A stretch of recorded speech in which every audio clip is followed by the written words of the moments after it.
On démarre donc cet après-midi avec une première table ronde et une question: pourquoi changer et comment impliquer? À mes côtés, 4 intervenants qui vont nous apporter leur éclairage d'acteurs engagés, qui ont compris il y a plusieurs années déjà que l'entreprise devait se penser autrement, qu'elle n'était pas là que pour faire des profits sans s'inquiéter de son impact. À mes côtés, Isabelle Haroun, vous êtes directrice des ressources au CIC Ouest. Yves Le Goebel, tout au bout là-bas, vous êtes président fondateur de Connexing, qui est une entreprise spécialisée dans la téléphonie professionnelle pour les entreprises, les collectivités, les administrations. Stéphane Legrand, juste à mes côtés, vous êtes le directeur de la région Ouest chez Norcis et membre du comité de direction.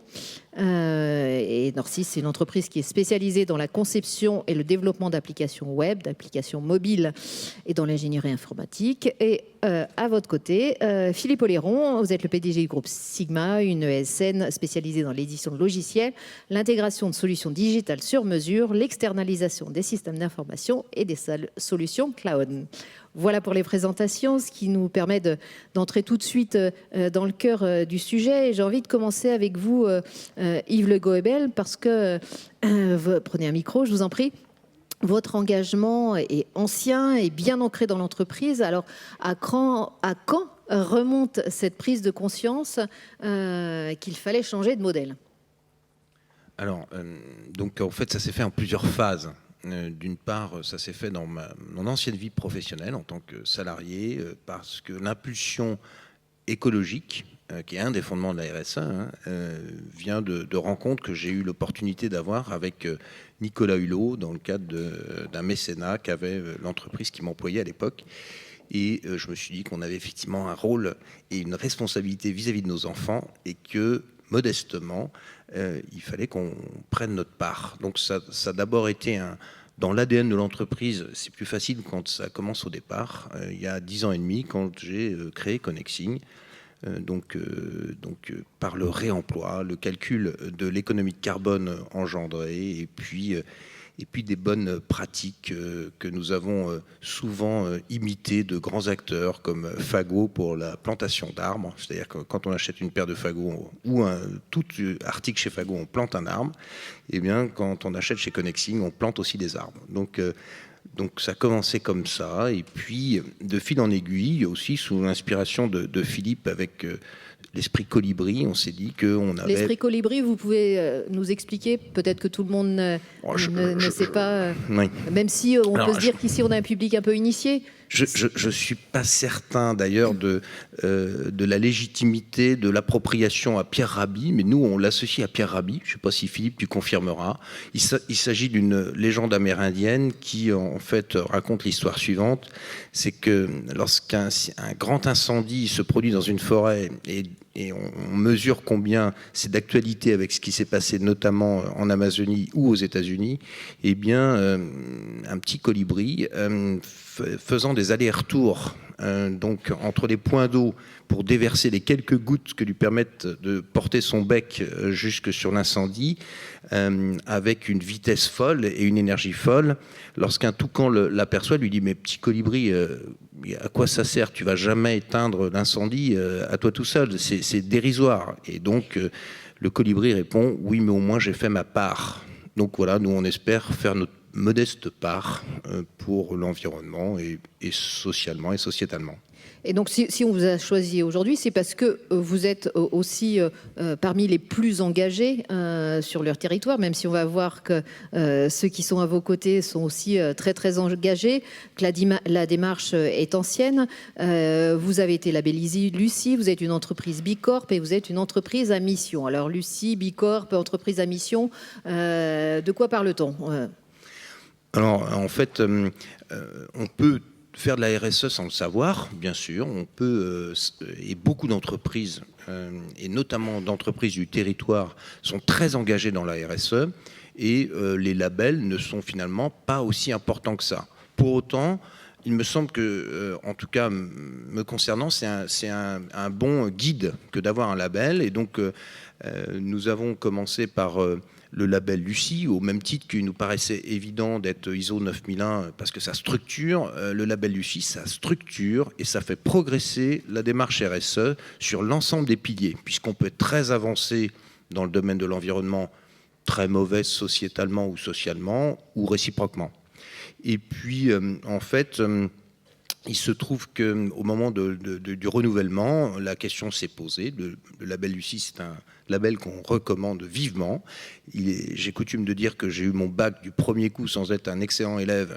J'ai eu Lucie au rattrapage, donc c'est dur. Et nous avons choisi Bicorp parce que Bicorp a même si ça vient des États-Unis, a une connotation maintenant européenne forte et en fait nous notre territoire de jeu c'est l'Europe. Notre vision c'est d'être la référence en Green IT en 2025 sur le territoire européen, donc c'est la raison pour laquelle nous avons choisi Bicorp, qui en plus nous a poussé à devenir entreprise à mission, ce que permet en plus la loi Pacte, dont le décret devrait être enfin publié le mois prochain pour la France. Donc ça y est, vous êtes presque une entreprise à mission, il n'y a plus que cette question de décret pour que ça soit ancré dans les statuts. Tout à fait, les statuts sont prêts, on les a poussés dès la publication de la loi, parce qu'on est très naïf chez Connexing. Donc le 22 mai, on a su que la loi Pacte était passée. Donc le 6 juin, on signait les statuts avec mes associés et donc on les déposait au greffe du tribunal du commerce de Nantes. Puis on a patienté quelques jours, quelques semaines. Puis là, on a compris que non, ça ne se passait pas comme ça. C'est que effectivement, la loi avait beau être publiée, et pourtant elle ne nous paraît pas très difficile à appliquer. Les décrets, ils ne sont pas passés. Donc comme on est assez pugnace, on a recommencé en septembre. On s'est fait retoquer encore en septembre. Et donc, on a compris qu'il fallait attendre décembre pour que les statuts soient adoptés. Alors que chez nos voisins, puisque nous sommes aussi en Italie et en Belgique, et on va créer une société en Espagne, on peut d'emblée créer une société à mission chez nos voisins européens. Donc la France a un petit peu de retard. On va y venir. Stéphane Legrand, chez Norcis aussi, l'engagement est ancien. Je crois qu'il remonte à plus de 25 ans, je crois, au moment de la création de l'entreprise. Alors, c'est quoi? C'est l'engagement d'un homme? C'est des convictions fortes qu'il portait en lui? Au début, j'ai cru que vous me disiez que j'avais 25 ans. Voilà, je suis flatté. Donc non, effectivement, en fin de compte, Norcis a été créé sur le modèle du RSE. Il y a des entreprises qui vont vers les RSE, il y a des entreprises qui sont créées sur ce modèle à l'origine. Donc c'est la vision d'un homme, Sylvain Brezard, qui est à la fois le président de Norcis et le président de Greenpeace. Donc forcément, les engagements portés sont très forts. Et puis, naturellement, on est venu, comme Connexing, à définir une raison d'être. Et pourquoi est-ce qu'on a défini une raison d'être? Parce que il n'a échappé à personne que le monde change, que le monde devient de plus en plus violent. Et pourquoi ce monde est violent? C'est parce qu'il y a une forme d'injustice sociale. Quand vous savez qu'il y a 1% des personnes dans le monde qui détiennent 99% des richesses, pour Norcis, c'est un sujet qui pose question, comme certainement beaucoup autour de cette table et dans cette salle. Derrière, ce qu'on a essayé de se définir, c'est aujourd'hui dans le numérique, comme Philippe. Et dans le numérique, je peux vous assurer qu'on peut faire beaucoup de choses. Alors, par exemple, vous achetez un colis, vous achetez un produit sur la FNAC, et puis quelques jours après, vous recevez des messages d'Amazon. Vous dites, tiens, c'est marrant ça, pourquoi Amazon? Parce qu'on peut faire aujourd'hui à peu près n'importe quoi dans le numérique. Et puis, notre engagement, c'est aussi un peu comme Connexing, comme Philippe, c'est quand même d'essayer de préserver la planète. Donc on s'est mis à 30 au niveau de Norcis, et puis on a essayé de définir une raison d'être avec un vrai ADN et pas un ADN, on va dire, de communication ou de marketing. On n'est pas dans le greenwashing, c'est ça que vous m'expliquez. Ouais, et notamment le fait que le décret n'est pas publié, on en est là aujourd'hui. C'est-à-dire que Bicorp a poussé beaucoup de choses, Philippe a poussé beaucoup de choses. Mais le truc, c'est que vous avez ce qu'on appelle du lobbyiste qui intervient à un moment donné, qui se dit mais ça serait génial pour mon entreprise en termes d'image de marque, etc. Ils n'ont pas de fonds. Donc voilà pourquoi aujourd'hui le décret n'est pas passé. C'est qu'aujourd'hui il y a des lobbyistes, notamment du CAC 40 et du SBFM 120. Par exemple, on voit des gens comme Total qui veulent se lancer dans l'écologie. Moi, je trouve ça super sympa. Enfin, il faudrait qu'ils regardent un petit peu, peut-être. Et donc, on essaye vraiment d'être un moteur au niveau national. On essaye vraiment d'être un moteur au niveau régional et mettre cette raison d'être au-dessus de tout. Donc, c'est quoi votre raison d'être, justement ? Je vais la lire parce que je suis un peu impressionné. Moi, à l'école, quand j'ai pourtant fait des belles études, j'essayais toujours d'être proche du chauffage et derrière. Donc, du coup, je me retrouve devant. J'ai peut-être un peu plus de mal. En fin de compte, notre raison d'être, c'est de concevoir qu'une préoccupation humaine et éthique des usages du numérique efficaces afin de contribuer à l'évolution positive du monde. Alors, qu'est-ce qu'on a fait pour ça ? Parce qu'on s'est dit, bon, moi, je suis un patron régional, je suis au comité de direction, je suis un peu intéressé parfois un peu par l'argent quand même. Donc, on a créé un conseil éthique. Un conseil éthique qui va venir en transverse de tous les managers, de toute la direction, qui rapporte uniquement au président du groupe. On peut être jugé par rapport à un collaborateur. On a fait, par exemple, une mauvaise démarche par rapport à un collaborateur. On peut être jugé par rapport à un client. Par exemple, on a été chercher un client dans le domaine, par exemple, de la fabrication de missiles. Pas l'armée, fabrication de missiles. Est-ce que c'est notre raison d'être ? Est-ce que ça contribue à l'amélioration positive du monde ? Voilà, donc... Ce que vous me dites, c'est que ce comité d'éthique, il a vocation à être interpellé par tout le monde. Par les 600 salariés du groupe. Et donc, ça montre que c'est concret, que votre engagement, il y a une réalité. C'est un contre-pouvoir. Après, comme ici, on est engagé sur plein d'autres actions, notamment sur l'humain. On est avec l'association Toi à moi. On va aider les gens qui dorment dehors à essayer de retrouver un petit peu de dignité et à les accompagner pour qu'effectivement ils redonnent un sens à leur vie. CIC West est aussi engagé auprès de cette association. C'est au CIC West que j'ai vu cette association et c'est là où j'ai décidé de militer. Voilà. Donc on est une entreprise militante, on est loin d'être parfait. Intégrer une raison d'être dans le statut de l'entreprise, c'est vraiment pas neutre et ça donne beaucoup d'obligations avant de donner beaucoup de communication. Mmh. On y reviendra. Philippe Oléron, chez vous aussi, la prise de conscience, elle est ancienne. On peut même dire, je crois que vous faites partie des précurseurs. C'était l'engagement CJD, aujourd'hui c'est DRO. Vous êtes vraiment convaincu. Pourquoi ? Qu'est-ce qui fait que vous avez cette conviction ancrée en vous qu'il faut faire les choses différemment ? Alors, effectivement, cette conviction, je l'ai depuis longtemps. Vous évoquez le CJD. Au CJD, c'est l'économie au service de l'homme. Ça remonte à 1933, si je ne dis pas de bêtises. Donc voilà, c'est ancien et c'est inscrit dans nos réflexions de dirigeants depuis très très longtemps. En ce qui me concerne, c'est un sujet qui est venu aussi avec la réalité de l'entreprise. Pour moi, l'entreprise, c'est d'abord un lieu de création de liens sociaux. En fait, les gens se rencontrent, les gens travaillent ensemble. On travaille ensemble tous les jours. On se rencontre tous les jours. Donc, c'est un lieu où il se passe beaucoup de choses. Et je dirais la première des raisons de l'engagement, c'est ça. C'est l'homme. Et aujourd'hui, en particulier, on se rend compte, alors on en parle déjà depuis quelques générations, mais on se rend compte que la question du sens, la question de pourquoi je travaille, pourquoi je fais ça, en fait, elle est présente dès l'arrivée dans l'entreprise.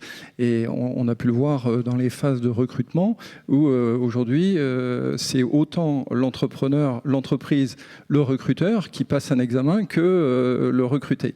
Donc on voit bien que les choses ont bougé et qu'aujourd'hui les attentes sont totalement différentes. Donc, la première des raisons pour moi c'est ça, c'est l'humain et de permettre à l'humain de donner le meilleur de lui-même, puisqu'on va parler d'épanouissement, on va parler de ces questions-là, mais ce que vous m'avez dit aussi quand on a échangé pour préparer, c'est que de toute façon vous n'avez plus le choix, parce que autant vous étiez précurseur peut-être il y a 20-25 ans, aujourd'hui finalement ça pousse de l'extérieur, tout le monde maintenant vous attend sur ces ces questions-là. Absolument. Il y a 10 ans, quand on crée l'association DRO, alors je dis on, j'y étais pas, hein, je suis arrivé l'année d'après, mais les fondateurs de DRO ont eu cette intuition de dire la RSE va prendre une place importante dans la vie de nos entreprises dans l'avenir. Et ce pari, aujourd'hui, il est plus que concrétisé, c'est devenu une réalité. C'est la deuxième raison pour moi, c'est que en fait, cet engagement aujourd'hui est nécessaire pour l'humain, il est aussi nécessaire pour l'entreprise. Si l'entreprise veut continuer d'exister, de se développer, de vivre tout simplement, elle a besoin de se remettre en cause, de se remettre en question sur ses fondamentaux, sur comment elle fonctionne, mais pour savoir comment elle peut fonctionner et comment elle peut mieux fonctionner, elle a besoin de mieux se connaître. Et la raison d'être de l'entreprise est un élément essentiel. Bon, ils l'ont tous travaillé, on le travaille. Nous, on est moins avancés qu'eux, mais on avance sur ce chemin-là. Et puis, la raison d'être, on l'évoquait ce matin dans une autre réunion, il y a quelque chose que j'aime bien rappeler, c'est le mythe fondateur de l'entreprise. Ce que disait un peu Yves tout à l'heure en disant depuis le départ, je suis là et depuis le départ, on a cette idée-là. En fait, pourquoi l'entreprise est créée? À un moment donné, elle a un sens. Elle a un sens pour les hommes qui la créent. Que ce soit aujourd'hui, il y a 10 ans ou il y a 50 ans, comme Sigma, il y avait un mythe fondateur. Et ce mythe fondateur, il est encore présent dans les gènes de l'entreprise aujourd'hui. Donc ça, c'est la deuxième raison. Et pour en finir la troisième, parce que sinon je pourrais être un peu long, la troisième raison, pour moi, c'est l'écosystème. C'est-à-dire que désormais, l'entreprise, on voit la place de l'entreprise est en train d'évoluer, en train de changer. Le contexte économico-social dans lequel nous sommes, et on l'a rappelé ce matin à la plénière, est en train de bouger. Ça, on le sent, on le pressent depuis quelques années chez DRO. Et aujourd'hui, on construit en fait un nouveau modèle économique, un nouveau modèle d'entreprise, à la fois dans son organisation, dans son fonctionnement, mais aussi dans ses finalités métiers. Et là encore, ce qu'on disait, c'est les métiers vont changer. Oui, on va y revenir sur le comment. Je reste sur le pourquoi avec vous, Isabelle Haroun. Pour vous aussi, au CIC Ouest, c'était une évidence, cet engagement? Effectivement, c'est une évidence. Alors, on n'a pas dans notre ADN la RSE, mais pourquoi changer et pourquoi y venir? En fait, nous, notre ADN, c'est notre proximité des acteurs sur les territoires. C'est vraiment le fait, la stratégie de CIC Ouest et la stratégie du groupe CIC, groupe Crédit Mutuel Alliance Fédérale. C'est vraiment le maintien de l'emploi sur nos territoires et l'accompagnement de tous les acteurs, particuliers, professionnels et entreprises sur nos territoires. Donc accompagnement dans tous les domaines, y compris dans ce changement de RSE. Et comme cela a été dit, ça correspond à des attentes. Je reviendrai sur les attentes de nos jeunes collaborateurs, mais ça correspond à des attentes de nos clients. Et en partenariat, vous l'avez dit, CIC Ouest est en partenariat avec Toi à Moi, est en partenariat avec l'association Rupture en Vendée, qui travaille sur la RSE, et en partenariat avec aussi des associations dans le domaine de la diversité, comme Osons l'égalité en Bretagne, qui permet à des jeunes en situation de handicap de poursuivre, d'élaborer leurs projets professionnels. Donc, un accompagnement des acteurs sur les territoires, une réponse aux attentes de nos clients et surtout de nos collaborateurs, avec l'évolution effectivement des attentes de la nouvelle génération. Et je rejoins complètement Philippe, dans un entretien de recrutement, l'entreprise est vraiment jugée sur Vous êtes challengé aujourd'hui en la matière, on est challengé, d'où la marque employeur, etc. Et je rajouterai une chose pour CIC Ouest et le groupe, c'est que donc on appartient au groupe Crédit Mutuel Alliance Fédérale, et on dit toujours, bon, l'exemplarité vient du haut, et on a un président très engagé, Nicolas Terry, qui fait partie des 13 patrons qui ont signé 20 engagements, enfin un engagement autour de 20 points, dont notamment beaucoup orienté vers l'humain, puisque c'est la valeur essentielle du groupe, et en matière d'apprentissage et de formation notamment. Et à CIC Ouest, bien sûr, nous avons développé, on en parlera peut-être après. Oui, parce qu'après cette question du pourquoi, je comprends, mais comment on y va. Voilà, avec vous, j'ai bien compris qu'on n'avait pas le choix, qu'il fallait y aller, que les jeunes étaient en quête de sens, ils étaient prêts à refuser des super postes choses dans des grands groupes dont ils auraient pu rêver il y a quelques années parce que ça n'avait pas assez de sens, parce que les entreprises n'étaient pas assez engagées. Maintenant, la question, c'est comment on y va, comment on implique tout le monde, parce que le niveau de conscience n'est pas le même pour tous. Donc, comment on fait pour faire adhérer les collaborateurs dans l'entreprise? Alors, j'imagine, je reste avec vous, Isabelle Haroun, c'est un gros challenge. Vous êtes directrice des ressources au CIC Ouest. Voilà, comment on embarque? Alors, comment on embarque? On embarque, alors la transformation, on parle de transformation, mais la transformation, elle passe pour nous par le management, hein, c'est-à-dire donner du sens à la transformation, c'est faire évoluer nos pratiques managériales pour donner, ça correspond aussi aux attentes des jeunes collaborateurs, pour favoriser l'autonomie, la prise d'initiative dans ce domaine et la prise de responsabilité. Donc, ça passe par vraiment, notamment dans la banque, un changement de culture managériale vers plus de collaboratif. Donc, on a procédé à des formations de nos 300 managers sur des pratiques collaboratives de façon, étant donné que nous, on a une configuration assez spécifique, 2500 salariés, mais pas 2500 salariés dans un seul bâtiment, 2500 salariés sur 22 départements, dans 300 sur 300 sites. Donc, il a bien fallu insuffler ces nouvelles pratiques managériales et former l'ensemble de nos collaborateurs à ces pratiques. Donc, ce que l'on a fait, mais c'est un démarrage, ce n'est pas terminé. Et puis, je dirais comment embarquer au niveau du groupe Crédit Mutuel Alliance Fédérale pour aller plus loin pour favoriser l'adhésion de l'ensemble des collaborateurs et bien s'assurer de l'appropriation de cette transformation par l'ensemble des collaborateurs. On a procédé à une enquête, hashtag vous avez la parole, alors le groupe c'est 45 000 collaborateurs, CIC Ouest c'est 2500, mais l'enquête a été faite auprès des 45 000 collaborateurs. On a eu donc signe assez révélateur. Pour CIC Ouest, on a eu un taux de participation important. On a eu un taux de participation de 78%. Ça veut dire que 78% de nos collaborateurs et collaboratrices ont répondu à des questions sur l'appropriation de la stratégie, le changement dont nous parlons aujourd'hui, les prises d'initiative, les attentes en matière de management, l'équilibre vie privée professionnelle, etc.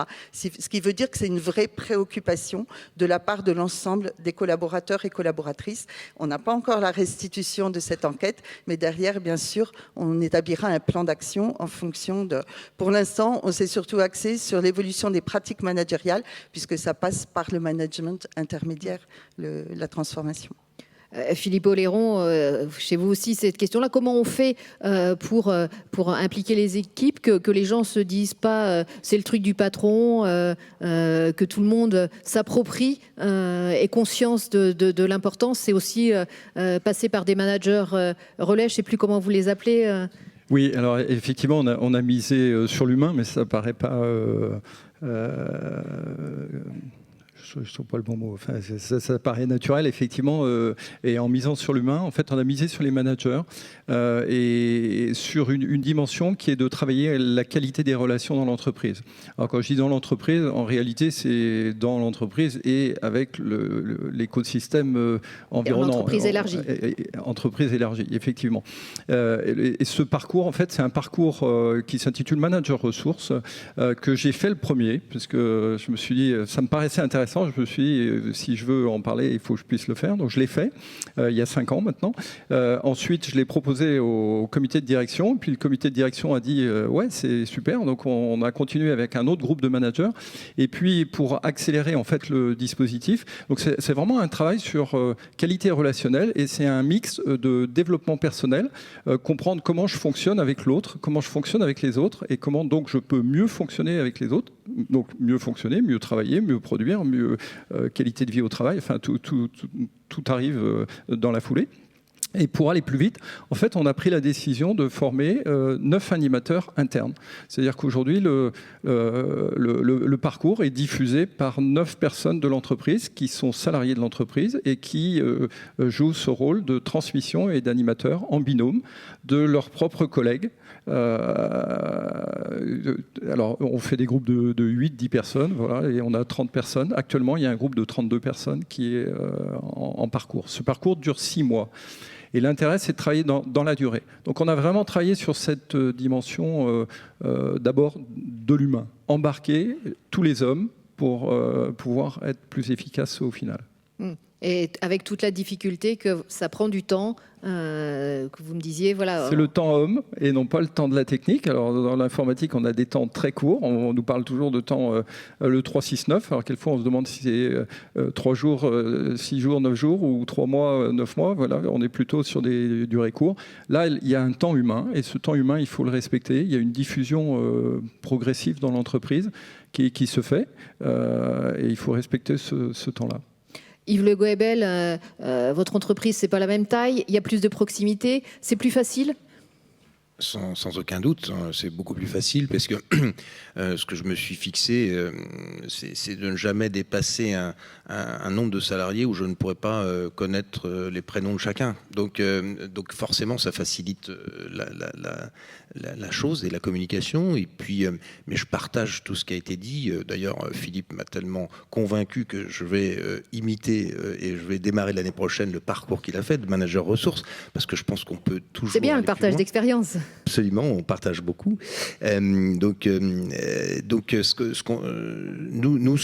Effectivement, on implique beaucoup les collaborateurs. Hein. D'ailleurs, j'ai reconnu 2 collaborateurs dans la salle que je salue, un très récent, une plus ancienne, et même une ex-collaboratrice que nous avons accompagné sur sa sortie, parce que il faut être conscient qu'au XXIe siècle, on n'est plus de la génération de nos parents et grands-parents, mais mes parents étaient fonctionnaires tous les deux, donc je peux en parler sans difficulté. Les jeunes générations vont avoir 2, 3 jobs différents simultanément. On expérimente, par exemple, nous, avec succès en Belgique, par exemple, un freelance depuis 5 ans qui travaille pour nous en étant basé à Carcassonne. Donc, est payé par la structure belge et gérant des clients néerlandais. Donc, on aime bien innover. Mes collaborateurs m'avaient dit, Yves, c'est bien la plantation d'arbres, mais il faut aussi faire des choses proches, chez nous, en France, parce qu'il y a des gros besoins. OK. Ils se sont emparés d'un sujet qui était justement quelle action, et ils ont défini collectivement que ce serait SOS Village Enfants, par exemple, à Sainte-Luce, et un programme d'accompagnement scolaire. Et donc, comme nous, on est tout petits...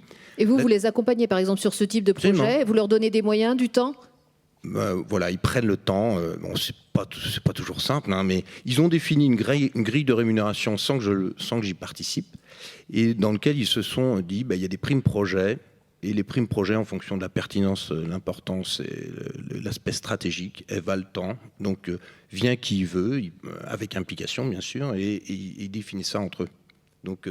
Donc je leur laisse beaucoup d'autonomie et beaucoup de prise d'initiative. Et en fait, ce que nous, on a défini, avant de définir notre raison d'être, on a été très académique. Hein.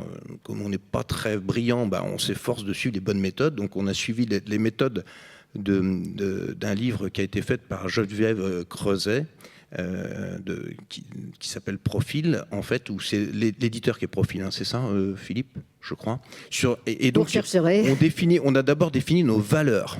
Et donc, on a défini nos valeurs qui sont sous l'acronyme EPOC, super facile à retenir: explorer, protéger, oser, connecter. Et donc, tant que ça rentre dans nos valeurs, on ose.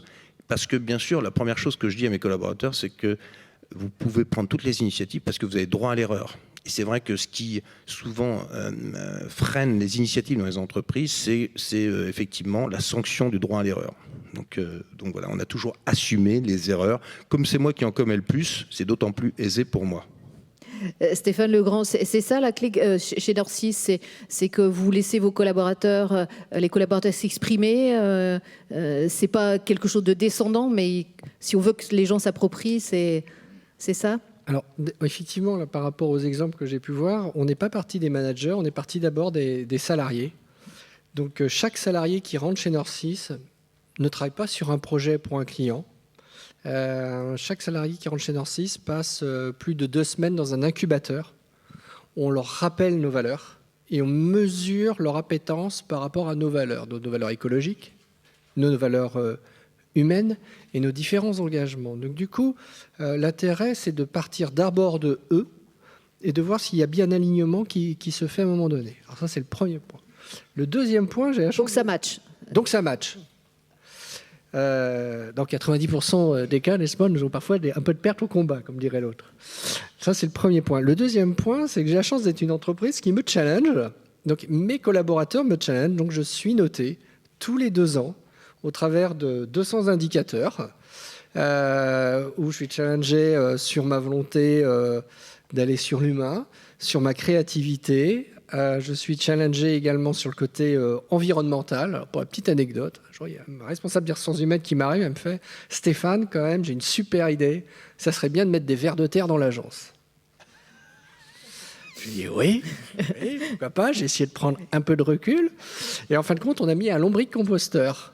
Voilà, donc c'est toutes ces petites actions qu'on va essayer de travailler pour effectivement que nos collaborateurs se sentent moteurs. Parce que l'idée, c'est pas qu'on soit tout le temps moteur au niveau de top management, mais c'est bien qu'eux soient autosuffisants par rapport à leurs propres idées. Alors, l'autre idée qu'ils ont eue, c'est de dire à un moment donné, mais on veut diminuer le bilan carbone. Ouais, sympa, ok, le bilan carbone. Et donc, nous, on a dit, ok, l'objectif Nord 6 au niveau du comité de direction, c'est bilan carbone neutre à 2025. Alors, une fois que vous avez dit ça, l'idée, c'est Comment on fait ? Qu'on soit crédible par rapport à nos collaborateurs. Donc, on a un peu, comme pas mal d'entreprises, pris en charge les déplacements vélo. Donc, ils ont des indemnisations sur les déplacements vélo. Et puis, malheureusement, pour diminuer un bilan carbone, quand on a des consultants, qu'on va chez les clients, il n'y a pas 36 solutions que de faire de la compensation aujourd'hui. Donc, on a signé un protocole européen avec Reforestation qui va planter des arbres en France et dans le monde entier. Et on mesure effectivement au fur et à mesure la vie de l'arbre. Parce qu'il y a beaucoup de sociétés, en fin de compte, qui vous plantent n'importe quel type d'arbre parce que voilà, il faut afficher au niveau du bilan. Et donc, tout ça, c'est mesuré. Donc, on essaye toujours, l'idée, c'est toujours entre le management et les salariés d'avoir un delta qui soit le plus petit possible. Et on est un peu comme toi, c'est-à-dire qu'on n'est pas forcément tout le temps super intelligent, et on se dit, partons de l'autre, voyons ses moteurs, voyons ses idées, et puis on crée des comités en région, donc un comité Greenmaker à l'agence de Nantes, qui mesure les efforts à faire, qui parfois me demande des budgets pour qu'on aille un peu plus loin dans la démarche. Isabelle Haroun, au CIC Ouest aussi, vous êtes à l'écoute des bonnes idées, vous acceptez de vous faire challenger par les collaborateurs ? Oui, donc nous avons lancé une plateforme qu'on a intitulée Idénov, sur laquelle l'ensemble des salariés, donc pas que les managers, l'ensemble des salariés chaque salarié peut déposer une idée innovante en matière et qui nous challenge. Ça peut être en matière d'organisation, d'outils, etc. Donc, derrière, il y a un comité qui apprécie les différentes idées innovantes de toute façon et qui ensuite, selon est-ce qu'on peut la mettre en place à CIC Ouest, est-ce que ça relève, on appartient à un groupe, donc est-ce que ça relève du groupe. On a aussi, on avait un séminaire de managers, donc là, je reviens sur les managers, et lors de ce séminaire, on a consacré une demi-journée, donc avec les 300 managers réseau et siège, on a consacré une demi-journée avec l'association Rupture dont je parlais tout à l'heure, de façon à ce que chaque manager par groupe de 8, identifie les actions qu'il pouvait mener. Donc, un directeur d'agence dans son agence, s'il est à Blois, Orléans, etc., dans son agence, ou plusieurs directeurs d'agence ensemble sur un département, par exemple. Tous ceux de la Sarthe ont identifié le fait de travailler avec des associations. Ils ont dit, nous, dans l'agence, on ne peut pas avoir d'action vraiment concrète, si ce n'est, il y a eu des idées de suppression, comment on peut supprimer tous les plastiques, etc. Mais au-delà de ça, ils ont dit, on va travailler avec toutes les associations, on va rechercher, identifier les associations dans la Sarthe avec lesquelles on peut travailler, que l'on peut accompagner. Donc, des ensembles de directeurs d'agence, de managers ont identifié toutes les actions qu'ils pouvaient mener avec leurs collaborateurs, bien sûr. Donc ça, c'est tout récent. On va voir ensuite, on fera le point sur les réalisations. Donc, effectivement, on essaye d'associer l'ensemble des collaborateurs à la démarche. Philippe Ollerin, vous diriez que c'est ça, c'est un mélange de descendants, la conviction personnelle du dirigeant qui porte les choses au départ, mais après, être à l'écoute de l'ensemble des équipes. Oui, alors pour moi, ça va de pair. J'ai parlé que des managers tout à l'heure, mais je ne voudrais pas qu'on se méprenne. En fait, c'est pour ça que je vous redonne la parole. Oui, merci. Dès le départ, en fait, il y a eu cette idée de... moi, j'ai une expression que j'utilise assez souvent, c'est créer les conditions pour. Et en fait, il y a cette idée de comment on crée les conditions pour que les choses se déroulent dans le sens que l'on souhaite, globalement. Et créer les conditions, c'est quelque chose de vivant, c'est une question permanente. Parce que notre démarche que j'évoquais tout à l'heure, elle avait aussi comme objectif de développer la responsabilité et l'autonomie. Je parlais de qualité de vie au travail, l'épanouissement qui en découle dans ces cas-là. Et on a assez rapidement pu constater en fait plusieurs choses. La première chose, moi, qui m'a marqué en tant que dirigeant, c'est ce que j'ai appelé la liberté de la parole. C'est-à-dire que j'ai vu dans l'entreprise les gens s'exprimer, plus de gens s'exprimer, plus de gens contribuer, participer et prendre des initiatives. Donc ça a été important. Et puis ça s'est fait sous plein de formes. La première, alors elle n'est pas liée directement à notre métier. La première, ça a été le sport. Et le sport, on a vu naître une équipe de course à pied. Alors maintenant, on a course à pied, badminton, football. Ça s'est démultiplié. Voilà, ça s'est démultiplié parce que ce que ça révèle, en fait, c'est que chacun a ses propres besoins et que mes besoins ne sont pas forcément ceux de l'autre. Donc l'idée est de créer les conditions d'un écosystème favorable, d'une permaculture d'entreprise, en fait, ça me paraît essentiel dans la démarche. Et c'est ce qu'on essaie de travailler. Alors, c'est peut-être plus compliqué, parce qu'on est sur un certain nombre de registres en parallèle, mais laisser cette initiative parce que c'est quelque chose qui vend. Et une de mes convictions, c'est que l'entreprise que nous vivons aujourd'hui ne sera pas celle de demain. On rappelait que 70% des métiers de demain n'existent pas aujourd'hui. Voilà, ça fait partie de cet accompagnement. Il faut que l'entreprise devienne un organisme vivant, adaptable, agile, qui va être capable d'évoluer. Mais ce n'est pas l'entreprise qui va évoluer, ce sont les hommes qui vont en permanence trouver leur nouvelle place. Et c'est ça qui me semble important. Et c'est pour ça que l'écosystème que j'évoquais tout à l'heure, il est aussi avec l'extérieur, l'entreprise étendue. On développe aussi cette idée qui n'était pas dans notre ADN de départ. On était plutôt une entreprise qui avait la capacité à vivre toute seule. Je caricature un petit peu, mais c'est pas tout à fait ça. Mais enfin, c'était quand même symboliquement assez fort. Aujourd'hui, on veut une entreprise ouverte sur l'extérieur, grâce au réseau. Et ça, c'est un autre aspect qui me paraît important aujourd'hui. Et dans toutes les discussions de la journée, on voit la force des réseaux. Ça a été rappelé aussi maintes et maintes fois. En fait, aujourd'hui, une entreprise devrait s'obliger à faire partie de réseaux. Mais de la même façon que tous les salariés qui le souhaitent dans une entreprise contribuent, participent à des réseaux extérieurs. Alors c'est le cas chez nous, on a des personnes qui donnent des cours à l'université, dans des écoles, on a des personnes qui interviennent dans des associations, enfin c'est tout type d'engagement. L'essentiel, c'est l'engagement et la conviction que l'on porte. Et ça, c'est moteur, c'est plein d'énergie et c'est plein de dynamisme pour tout le monde. On sent l'énergie. Est-ce que, dans ce que je perçois avec vous quatre, c'est que vous êtes chacun dans un processus d'amélioration continue, de toujours progresser, faire des points d'étape, bâtir des plans d'action. Yves Le Goebel, c'est comme ça que ça fonctionne chez vous ? Oui, alors c'est pas toujours facile à formaliser, hein, parce que, mais bien sûr, oui, c'est nécessaire. On se rend compte que le monde bouge très très vite, donc nous, on est indirectement un acteur du digital et la digitalisation des entreprises, c'est le pari actuel. Donc effectivement, ça veut dire que l'environnement change énormément, très vite, et qu'il faut être très adaptable, très flexible, très agile, et pour autant ancrer des projets de long terme, structurants, et donc qui nécessitent effectivement des points d'étape. Nous aussi, on a décidé de faire notre bilan carbone parce que ça nous semble quand même nécessaire, même si à 40 personnes à Nantes et 55 personnes au total, il est peu impactant, mais pour autant, ça nous semble normal d'être complètement exemplaire et d'essayer surtout d'infuser. On parlait de parties prenantes et de réseau. Je partage pleinement ce que disait Philippe, et il se trouve que j'ai la chance et le privilège d'avoir 3 clients autour de cette table. Hein. Donc, et donc, on se rend compte effectivement que on peut avoir un rôle, et nous, c'est un peu le pari que l'on a d'engagement de nos parties prenantes. C'est-à-dire qu'on package nos offres, pas dans un but de greenwashing, dans un but de partage avec la communauté de nos clients et de nos fournisseurs.